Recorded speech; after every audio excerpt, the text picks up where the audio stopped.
Assalamualaikum warahmatullahi wabarakatuh. Salam jumpa kembali di channel Harianku Indah. Kita akan melanjutkan kembali membaca kisah Syekh Abdul Qadir Jailani. Tema kali ini akan mengangkat tentang pengaruh Syekh Abdul Qadir Jailani. Kata sufi berasal dari bahasa Arab suspun yang berarti wol atau bulu domba. Penamaan kata tersebut karena kaum sufi rata-rata memakai pakaian yang terbuat dari bulu domba sebagai lambang merendahkan diri. Ada juga pendapat lain bahwa sufi berasal dari kata desapu yang berarti kejernihan hati.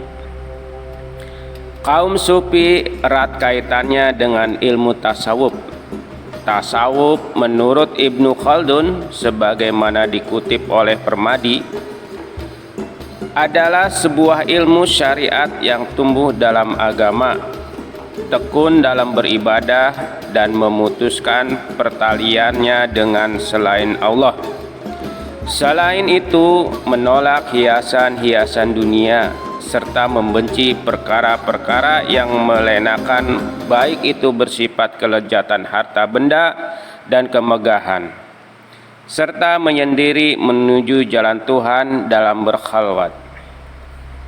Berdasarkan penginderaan di atas, dapat diketahui bahwa orang-orang yang belajar tasawuf maka mereka dapat disebut sebagai kaum sufi. Kaum sufi identik dengan zuhud, baik dalam arti sikap hidupnya yang sederhana dan menjauhi kemewahan duniawi dan untuk memperhalus budi pekerti dalam rangka mencapai tujuan mendekatkan diri kepada Tuhannya. Tasawuf sebagai gerakan kerohanian berfungsi untuk mendekatkan diri kepada Allah. Pada perkembangan awal memang didorong oleh ajaran Islam sendiri, yaitu Al-Quran dan hadis. Ajaran perilaku kesederhanaan sebagaimana yang dicontohkan oleh Nabi Muhammad SAW kemudian ditiru oleh para sahabat. Misalnya saat kaum muslimin hijrah ke Madinah, mereka meninggalkan hartanya di Mekah dan menjadi miskin saat sampai di Madinah. Kebanyakan dari mereka akhirnya tinggal di Masjid Nabawi dan tidur di bangku batu tanpa memakai alas. Tasawuf biasanya erat kaitannya dengan tarekat, sedangkan pengertian tarekat menurut Aceh adalah jalan menuju kepada Tuhan dan dapat membawa manusia pada kebahagiaan dunia dan akhirat. Perjalanan ini mengikuti jalur yang ada melalui tahapan dan seluk-beluknya dengan tujuan ingin bertemu langsung dengan Sang Khalik. Sejarah perkembangan tarekat sufi secara umum dibagi dalam dua bagian. Pertama, sejak awal abad-abad awal pasca Nabi Muhammad SAW wafat karena merasa terpanggil pada kehidupan mistik. Kedua, bersama-sama menuju Sang Pencipta melalui jalan tarekat. Tarekat atau dalam bahasa Arab dikenal dengan istilah thariqah bermakna jalan. Kata thariqah terdapat dalam Al-Quran surat Al-Jin ayat 16 yang artinya, dan sekiranya mereka tetap berjalan harus di atas jalan itu, yaitu agama Islam, niscaya kami akan mencurahkan kepada mereka air yang cukup. Tarekat atau tariqah merupakan jalan menuju Allah Subhanahu wa taala guna mendapatkan keridhoannya dengan cara menaati ajaran-ajarannya.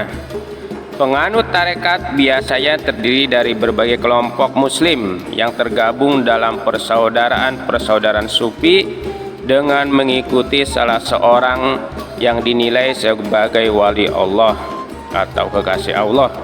Mengamalkan tarekat harusnya melalui guru dengan baiat. Adapun guru yang mengajarkan haruslah mendapatkan wewenang dari guru sebelumnya. Oleh sebab itu, dalam tarekat akan muncul siapa saja guru-guru yang telah mengajarkan, dan apabila dilakukan pengecekan maka akan sampai pada Rasulullah Shallallahu Alaihi Wasallam. Munculnya tarekat sufi di Indonesia terkait erat dengan sejarah penyebaran Islam Nusantara. Para sufi memainkan peranan penting terhadap Islamisasi Nusantara. Para sufi sendirilah yang pertama kali menyebarkan agama Islam di Indonesia.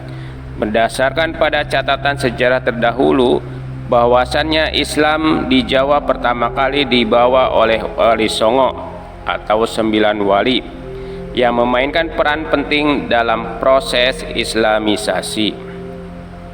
Wali Songo merupakan sufi-sufi yang mengikuti ajaran Imam Al-Ghazali dan Al-Syafi'i. Oleh karena itu, pengaruh ajaran-ajaran di Al-Ghazali ini lebih besar ketimbang ajaran-ajaran pemikir Islam lainnya. Di antara karya Al-Ghazali yang sering diajarkan di pesantren-pesantren adalah kitab Ihya Ulumuddin dan Bidayatul Hidayah. Ajaran Al-Ghazali hingga saat ini masih tetap eksis di pesantren-pesantren karena ajaran ini dipandang menjadi pelengkap esensi syariah. Sufisme dipandang sebagai ajaran-ajaran moral dari Al-Quran dan hadis. Juga dipandang mencakup ajaran kesalehan dan ajaran kebaktian sempurna kepada Allah. Penggambaran kaum sufi dipandang bukan untuk mencapai penyatuan dengan Allah, tetapi untuk meraih kedekatan dengan Allah. Pada abad 13, tarekat-tarekat sufi mulai muncul di Asia Tenggara, sedangkan di Timur Tengah gerakan tasawuf mulai muncul pada perkembangan Islam secara politik dan budaya. Mulai memudar yakni sekitar abad ke-12 Masehi hingga abad ke-17 Masehi. Di antara tarekat sufi terkenal adalah tarekat Qadiriyah yang dinisbatkan kepada Syekh Abdul Qadir Al-Jailani. Tarekat Qadiriyah sendiri tidak hanya diikuti oleh penduduk kota Baghdad, melainkan telah tersebar ke seluruh penjuru dunia, tak terkecuali di Indonesia.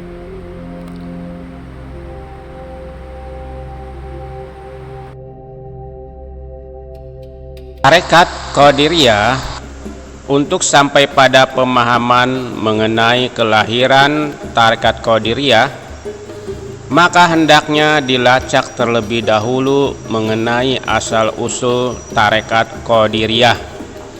Tarekat Qadiriyah dinisbatkan kepada Syekh Abdul Qadir Jailani yang bernama lengkap Muhyi al-Din Abu Muhammad Abdul Qadir Ibnu Abi Saleh Jangodos Al-Jailani, lahir di Jilan tahun 470 Hijriah atau 1077 Masehi.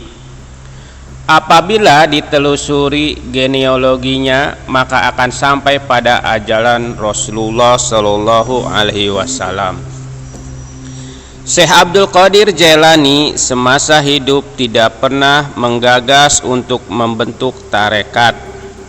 Mereka seperti halnya para sufi terdahulu yang mengembangkan ajaran tasawuf, baik melalui madrasah, ribat maupun khotbah-khotbah. Anak-anak dan murid-muridnya lah yang kemudian justru mendirikan tarekat Qadiriyah ini.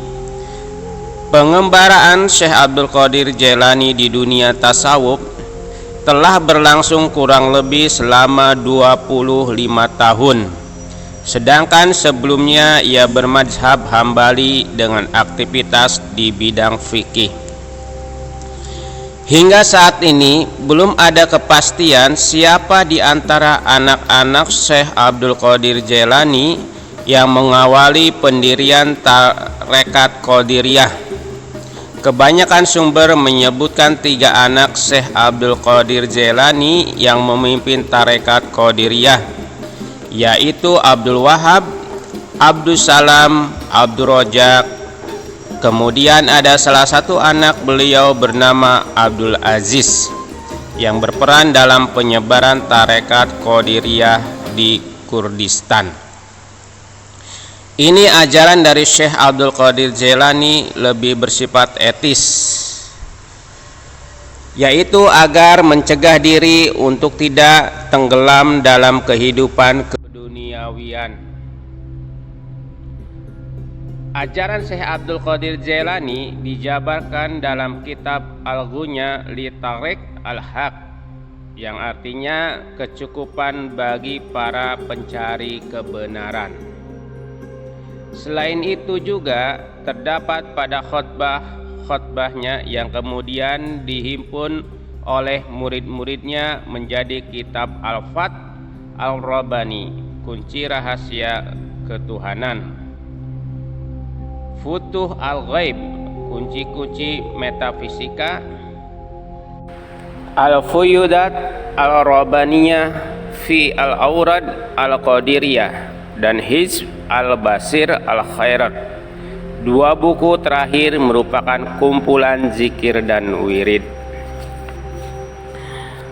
Metode ritual yang biasanya dipraktekkan oleh penganut tarekat Qadiriyah yaitu lewat zikir-zikir berupa istighfar, takbir, dan sholawat Nabi yang masing-masing dibaca 100 kali. Selain itu, zikir berupa tahlilan dibaca sebanyak 500 kali. Setelah melakukan zikir, maka selanjutnya adalah membaca doa yang lebih panjang atau disebut wirid. Penyebaran tarekat Qadiriyah hingga ke berbagai penjuru dunia tidaklah lepas dari peran anak-anak dan murid-muridnya. Tarekat Qadiriyah terus berkembang dan berpusat di Irak dan Syria, yang diikuti oleh jutaan umat yang tersebar di Yaman, Turki, Mesir, India, Afrika dan Asia.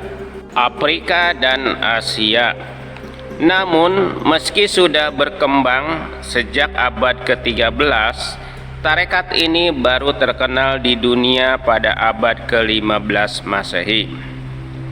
Menurut Rimingham, tarekat Qadiriyah telah menyebar ke berbagai wilayah termasuk ke wilayah India. Bahkan hingga pesatnya pengikut tarekat ini diperkirakan sekitar abad ke-19 ada sekitar 7 tarekat yang kemudian didirikan oleh syekh-syekh dari tarekat Qadiriyah.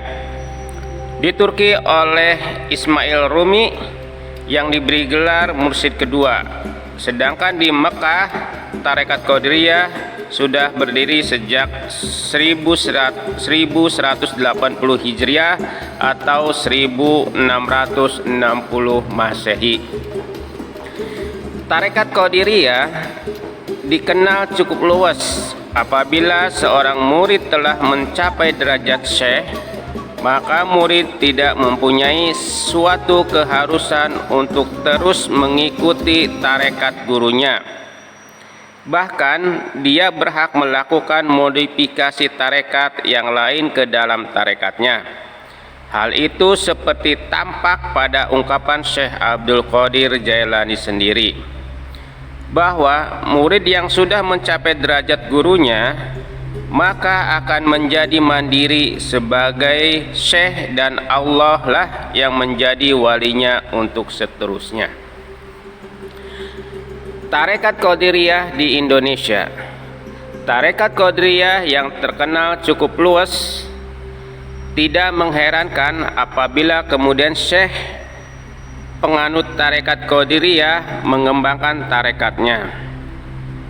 Di Indonesia sendiri, Tarekat Qadiriyah lebih populer dengan sebutan Tarekat Qadiriyah wa Naqsabandiyah yang dicetuskan oleh ulama di Kalimantan bernama Syekh Khatib Sambas. Tarekat tersebut merupakan gabungan dari Tarekat Qadiriyah yang dinisbahkan kepada Syekh Abdul Qadir Jailani. Dengan Tarekat Naqsabandiyah adalah merupakan suatu tarekat yang diambil dari nama pendirinya, yaitu Syekh Muhammad Bahuddin Naqsabandi yang hidup pada tahun 717 sampai 791 Hijriah. Syekh Naqib Al-Attas mengatakan bahwa Tarekat Qadiriyah wa Naqsabandiyah tampil sebagai sebuah tarekat gabungan karena Syekh Sambas adalah seorang syekh dari kedua tarekat dan mengajarkannya dalam satu versi, yaitu mengajarkan dua jenis zikir sekaligus, yaitu zikir yang dibaca dengan keras atau jahar dalam tarekat Qadiriyah dan zikir yang dilakukan di dalam hati, khafi, dalam tarekat Naqsabandiyah. Tarekat Qadiriyah wa Naqsabandiyah menyebar ke Indonesia diperkirakan sekitar abad ke-19. Adapun salah satu tokoh sentral penyebar tarekat ini adalah Syekh Abdul Karim dari Banten. Ia adalah murid kesayangan Syekh Khatib Sambas yang bermukim di Makkah. Selain itu juga ada tokoh lain seperti Tolhah Kalisapu dari Cirebon dan Ahmad Hasbullah bin Muhammad dari Madura yang ikut menyebarkan Tarekat Qadiriyah wa Naqsabandiyah. Pada tahun 1872, Abdul Karim pulang ke Indonesia. Tinggal di desa Lampuyang, Banten selama kurang lebih 3 tahun. Begitu pula dengan Kiai Tolhah Kalisapu yang pada tahun 1873 pulang dari Mekah dan kemudian mengajar di pesantren Rancang. Baru sekitar 1876 Kiai Tolhah Kalisapu mendirikan pesantren di Kampung Beging, Desa Kalisapu, Cirebon. Beliau mengajarkan Tarekat Qadiriyah wa Naqsabandiyah hingga wafat tahun 1935. Selama mengajar, beliau mendapat banyak pengikut yang hingga kini terus mengembangkan ajaran tarekatnya tersebut. Adapun Ahmad Hasbullah tetap bermukim di Mekah hingga wafat. Akan tetapi murid-muridnya yang kebanyakan berasal dari Madura kemudian mengajarkan Tarekat Qadiriyah wa Naqsabandiyah di daerah Jawa Timur. Dari ketiga penyebar Tarekat Qadiriyah wa Naqsabandiyah di atas, Abdul Karim dipandang sebagai tokoh sentral penyebar ajaran tersebut, khususnya di Pulau Jawa. Dalam waktu singkat, beliau telah mampu mendirikan sebuah pesantren sehingga banyak tokoh penting yang lahir dari pesantrennya. Khutbah-khutbahnya sangat berpengaruh di masyarakat Banten. Ia selalu mengajak warga Banten untuk senantiasa mendekatkan diri kepada Allah lewat ritual-ritual keagamaan. Karismanya yang melegenda dan sistem kerohaniannya yang dikembangkan membuat beliau dihormati di kalangan masyarakat Banten. Berkat karisma spiritualnya, kemudian ia dikenal sebagai wali Allah dan Kiai Agung. Pada tahun 1876, Abdul Karim dipanggil oleh gurunya ke Makkah untuk mempersiapkan diri sebagai pengganti Syekh Ahmad Khatib Sambas dalam kedudukannya sebagai guru utama Tarekat Qadiriyah wa Naqsabandiyah. Tarekat Qadiriyah wa Naqsabandiyah terus berkembang meski Syekh Ahmad Khatib telah tiada. Tarekat tersebut tetap eksis hingga saat ini. Tarekat tersebut tetap eksis hingga saat ini berkat murid-muridnya yang terus menyebarkan tarekat tersebut tidak hanya di Banten tetapi juga di seluruh Indonesia. Bahkan hingga saat ini organisasi Islam terbesar di Indonesia yaitu Nahdlatul Ulama yang berdiri di Surabaya pada tahun 1926 menjadikan tarekat ini sebagai salah satu tarekat yang dianut oleh pengikut organisasi tersebut. Demikian sekilas kisah tentang ajaran Syekh Abdul Qadir Jailani. Terima kasih. Assalamualaikum warahmatullahi wabarakatuh.